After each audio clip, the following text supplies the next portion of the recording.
Salam, peace be upon you. My name is Muhammad Layak Sibiqi, the father of Holophase. We will begin the way we always begin in episode 14, by reminding ourselves what we have already earned and what we are absolutely not allowed to smuggle. Up to now, we have built a compiler, not a story. We have promised the listener that we will not tell them what reality does.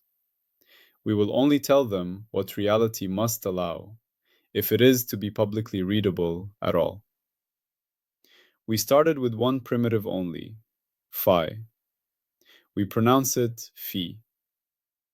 Phi is a mapping from events to a circle, phi from x to S1, meaning every event can be assigned a position on a loop, like a mark on a ring. And we immediately made the discipline severe. The only public meaning we are allowed is differences in phi, delta phi, inside licensed windows. Absolute phi is mute. A window must carry a passport. A passport tells us what we measured, what we masked, what we excluded, what our resolution and seating are, and what kinds of claims are legal. From there, we earn the first carrier, A equals D phi tilde. We say this out loud as A equals D phi tilde. Phi tilde is a local lift, a local unwrapping of the circle into a line, so we can do calculus honestly in a patch. A equals d phi tilde means the first derivative of our lifted phase is the thing we can integrate around loops. This gave us holonomy, the integral of A around the closed loop, written as the integral sine circle A. We then learned the clean rule. In defect-free, simply connected territory, loops can shrink to nothing, and the holonomy is zero. If a loop still returns a non-zero result, something is obstructing smooth extension. That led us to defects. Part 31. Defects are not things. Defects are certified obstructions, places where a smooth description cannot be extended no matter how we redescribe within legal grammar. We learned excision. We don't pretend calculus works at the obstruction. We cut out a color, creating a certified domain D prime. And we learned the central honesty. If an obstruction disappears when we change chart, move a cut, or choose a different lift, it was never real. It was bookkeeping noise. Then in part 32, we earned integers. We learned why whole numbers appear, closure plus obstruction. When your language lives on a circle and you go around a hole, the only consistent mismatch is an integer number of full turns. That integer becomes charge. And we earned additivity. If one loop encloses two defects, and it can be legally deformed into two loops, each enclosing one defect, then the charges add. That is not physics law. That is enclosure grammar. In part 33, we moved from single defects to multi-defect bookkeeping. We learned the isotopy sieve. Only what survives continuous deformation without cutting is topology. Diagram-dependent effects are revoked. Linking class is what matters, not how messy the drawing looks. In part 34, we exercise the biggest smuggle of all, dimension. Dimension is not a room we live inside. Dimension is a readout. It is a number we infer from the rank and stability of jets in a certified window. How many independent directions of variation does the local jet support? That count is the effective dimension, derived, not assumed. So now, with all that earned, we arrive at part 35. Part 35 is where we lock the last big smuggling door. Because even after we swear no geometry smuggling, the human mind tries again and again to sneak geometry back in through the side entrance. It says, okay, fine, you don't want to assume space. But surely you can assume distance. Surely you can assume angles. Surely you can assume curvature. Surely you can assume a connection, parallel transport, a metric. Surely those are just the natural stage. No. Part 35 is the hard gate, the derived geometry protocol. And we will say it in one line that becomes our carry, our mantra. Geometry is compiled, not assumed. Now, to make this simple, we are going to use a story that an average person can feel in their bones. Imagine we are in a pitch black cave with no light at all. No map, no compass, no ruler, no grid, no floor plan. All we have is a flashlight that is broken in a very specific way. It cannot shine light, but it can make a click sound, and we can listen for echoes. So we stand, we click, we listen. We click again, we listen. We move a little, we click, we listen. Those clicks and echoes are our comparison. This is phi world. This is comparator graph world. From those echoes, we might start to build a mental picture. There is a wall close on the left. There is a big open space ahead. There is a narrow tunnel behind. But notice something. None of that picture is primitive. None of it is given. It is inferred. Distance in that cave is not a stage. It is a report we compile from the echo data. Angle is not a stage. It is a report we compile from how echoes change when we turn. Curvature is not a stage. It is a report we compile from how those inferred distances and angles fail to fit a flat plan when we stitch patches together. That is exactly what we are doing here. We are not banning geometry. We are demoting geometry. We are saying geometry is allowed only after it is earned as a stable, invariant report from jets and topology on certified domains. So here is the mission of part 35, said as one sentence the listener can hold. Mission. We will allow geometry-like objects only if they can be compiled as functions of jets and topology on certified domains, and only if they survive invariance audits and overlap stitching. Now we need one symbol line, because it anchors the rigor. But we will speak it, not write it. We say G equals F of jets and topology, meaning a geometry candidate, call it G, must be produced by an explicit recipe, call it F, that takes as input the jet data we have already certified, plus the topology tokens we have already certified, and outputs the geometry object. G equals F of jets and topology. If someone cannot say what F is, and cannot show the lineage from raw comparisons to jets to topology to G, then their geometry is not public. It is imagination. Now we turn that into gates. And yes, we will keep the protocol structure, but we will narrate it like a story, not a textbook. There are 4 gates in this HALT protocol, 4 locks on the geometry door. Gate 1, the geometry compilation gate. Gate 2, the domain gate. Gate 3, the invariance gate. Gate 4, the overlap survival gate. Let's walk through them as if we are running a security checkpoint at an airport. We are the public certification officer. Geometry wants to board the plane into public language. We say, show your passport, show your ticket, show you are not carrying forbidden items. Gate 1, geometry compilation. At this gate, geometry must answer one question. Where did you come from? Not philosophically, procedurally. If someone says, here is a metric, we ask, how did you compute it from the jets? If someone says, here is curvature, we ask, what exact function of certified jet relations and certified topology tokens produces that curvature? If someone says, here is a distance, we ask, distance between what? In what window? With what coherence? Derived from what derivatives? With what ceiling? In symbols spoken aloud, G at point P equals f of jet of phi at P, and topology tokens of the domain. And we are strict.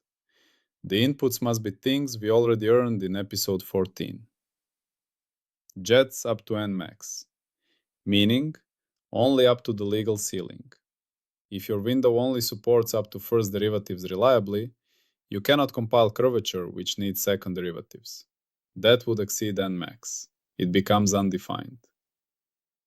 Topology tokens, meaning winding numbers, defect charges, linking class tokens, things certified by earlier parts. If the recipe uses a hidden background metric to define itself, it fails immediately.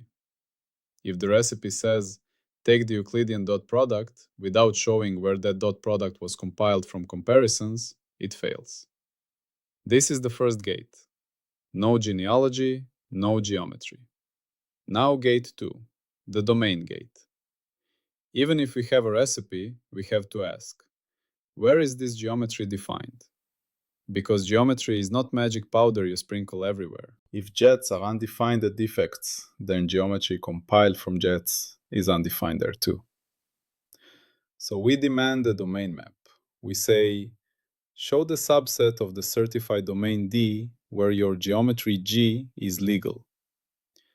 Maybe it is legal in D minus the excision colors around defects.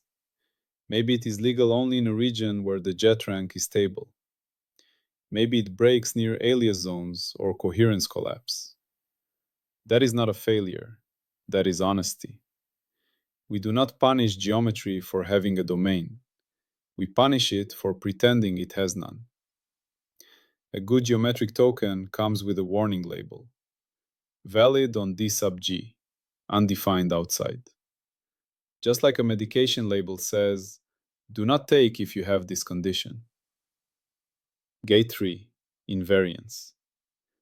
This is the most brutal test. At this gate we ask, if we redescribe the same underlying comparisons in a different legal way, does your geometry change? Because if it changes, it is not public structure.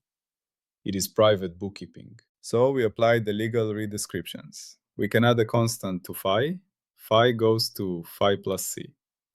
That must not change anything public, because only differences matter. We can change lifts. Choose a different local unwrapping phi tilde. That should not change the invariance. We can change charts, reparameterize the local coordinates that were derived from jets. Labels can change, but what the geometry means must not. We can move cuts. If your geometry depends on where you drew an imaginary cut line, it is not geometry, it is a drawing. So the invariance gate asks, does geometry survive these transformations? If a metric is claimed, then the invariant scalars derived from it, like an interval ds squared, must be stable. We pronounce that as ds squared, and we say the squared infinitesimal interval. If curvature is claimed, then curvature scalars must be stable. If a connection is claimed, then its physically meaningful holonomies must be stable. If the only way to keep the number stable is to secretly fix a coordinate system as sacred, it fails. Gate 4. Overlap survival. This is where we kill the final form of geometry hallucination, window artifacts. Because someone can always build a geometry that looks good in one window by overfitting. But if geometry is real, it must stitch. So we take two certified windows, W1 and W2. They overlap in some region O. We compile geometry in W1, producing G1. We compile geometry in W2, producing G2. Now we compare them in the overlap. Do they agree? Or can they be made to agree by a legal redescription inside the overlap? If yes, geometry survives. If no, geometry is not public. It is a window local fantasy. This overlap gate is like taking two photographs of the same street from two phones. If the street is real, the maps you compile from the photos should agree where the photos overlap. If they don't, then one of the phones is distorted, or your reconstruction method is wrong. Now we have the 4 gates. That is the hard protocol. But the listener still needs to feel what this means, not just hear the gates. So now we will walk through a powerful everyday example, one that almost everyone has experienced. A map app. Think of your phone's map. When you open it, it shows you a clean geometry. Roads, distances, turns, shortest paths. It feels like the geometry was always there. But your phone did not see geometry as a primitive. It compiled it. It used signals, GPS timing differences, cell tower timing, accelerometer changes, camera cues. Those are comparisons. From those comparisons, it inferred the position readout. From the stability of position readouts, it inferred distances and directions. Then it stitched across overlaps, different satellites, different signal conditions, different sensor windows. And only after overlap survival, it gives you a public geometry. You are here. The cafe is 300 meters away. Now imagine you are in a tunnel where GPS fails. Your map geometry becomes unstable. Does the world lose geometry? No. Your compiled geometry fails because the window passport changed. Your coherence collapsed. So the map app example teaches the listener the exact thing we mean. Geometry is a compiled report that is only valid where the compilation pipeline has enough stable data. Now we take that everyday truth and we elevate it to fundamental physics, without smuggling. In the old worldview, geometry is the stage and physics plays inside it. In our worldview, geometry is something that must pass our 4 gates. Now we should state the prediction of part 35, but remember, predictions in episode 14 are not future events. They are forbiddenness footprints. So the prediction is, illicit geometry will fail the gates. Legitimate geometry will survive. Meaning, any geometry claim that sneaks in a metric, connection, or curvature as primitive will fail compilation or invariance and must be rejected or recompiled. And geometry that truly arises as a stable function of jets and topology will survive redescriptions and overlaps. Now we need to state the falsifier. The falsifier is the escape clause. The falsifier is a necessary geometry primitive that cannot be expressed as any invariant function of jets and topology on certified domains. In simple words, if we discover that we cannot even say what we mean publicly without assuming some geometry as primitive, then our geometry is compiled claim fails. So the falsifier is not small. It is a deep challenge. Now we make it vivid. Imagine a person insists, you cannot define straight without already having geometry. We respond, in our protocol, straight is not primitive. Straight is what a certain compiled structure calls minimal change under overlap consistent transport. If we cannot compile any notion of straightness from jets and invariants, and yet public structure clearly demands it, then that would be a falsifier. So we are honest. Part 35 is not dogma. It is a contract.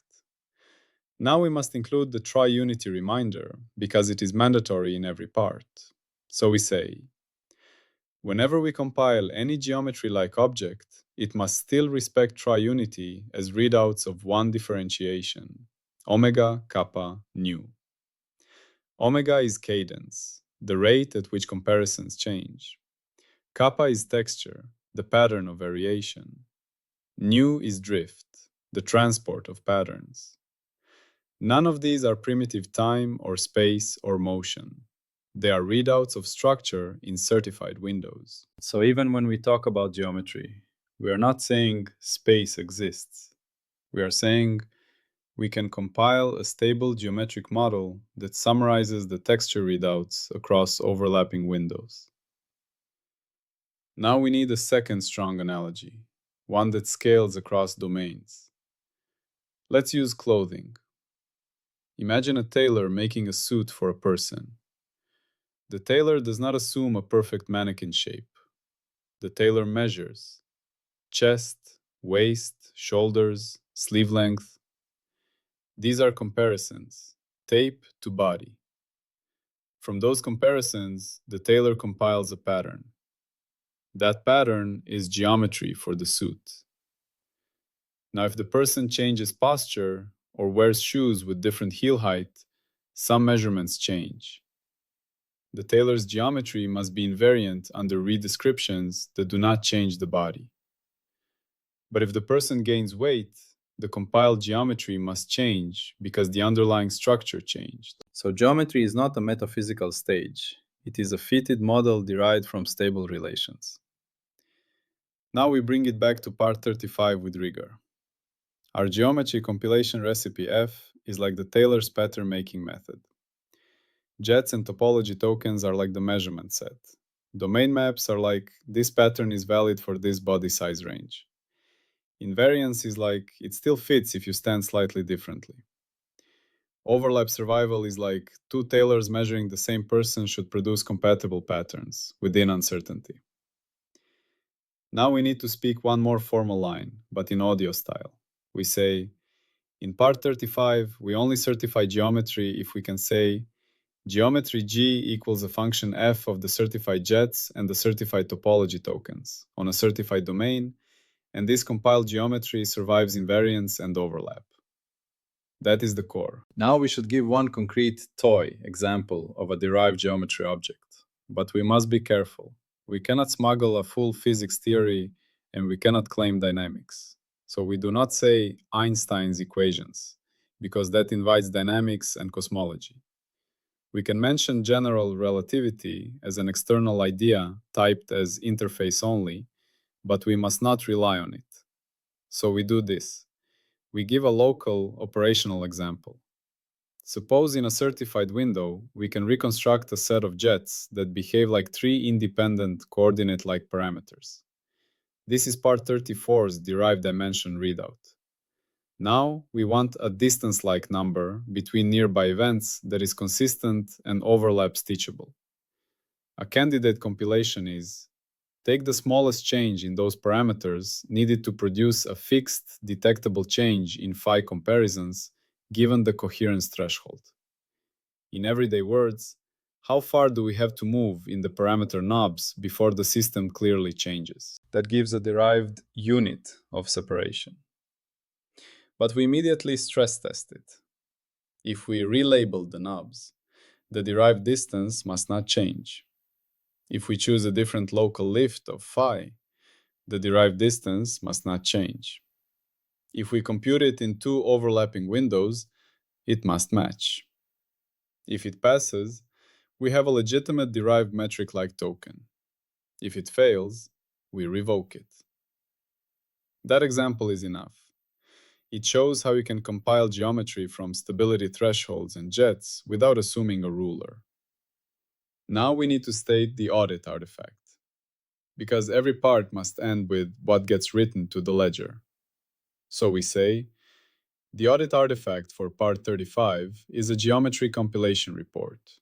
It contains the window passport ID, the certified domain D, the ceiling Nmax, the coherence status gamma, the jet basis used, the explicit compilation recipe F, the resulting geometry candidate G, and its domain of definition D sub G. The invariance stress test logs, lift shift, chart change, cut relocation, window refinement. The overlap survival test results for at least one overlap pair. And if it fails, the failure localization, where and why. And the revocation clause says exactly when we delete the output. So we end part 35 by stating the revocation clause in everyday words. If your geometry depends on the way you drew the picture, or the way you chose coordinates, or the way you place the cut, or if it contradicts itself across overlaps, or if it is defined outside the certified domain where the jets are legal, then it is not public geometry. It is revoked. It goes to the negative archive. Now we also include the listener deeper line. So we say, if you want the formal mathematics behind these compilation gates, you can find the formal work on Zenodo by searching for the word holophase. We close with a strong, memorable conclusion. We say, we started human history by assuming geometry like a gift. We assumed a stage.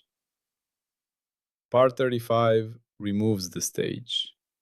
It says, if geometry is real, it must be earned, like everything else, not by philosophy, by compilation.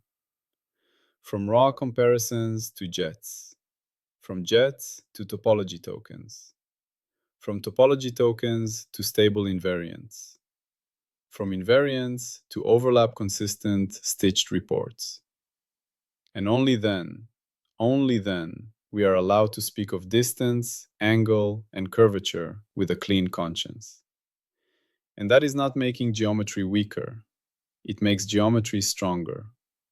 Because now, geometry is not a belief. Geometry is a certified public artifact. Geometry is compiled. Part 35 complete. Geometry is demoted from stage to report. And the hard gate is now active. If the listener wants to go deeper, the formal work can be found on Zenodo by searching for holophase. Always, peace be upon you.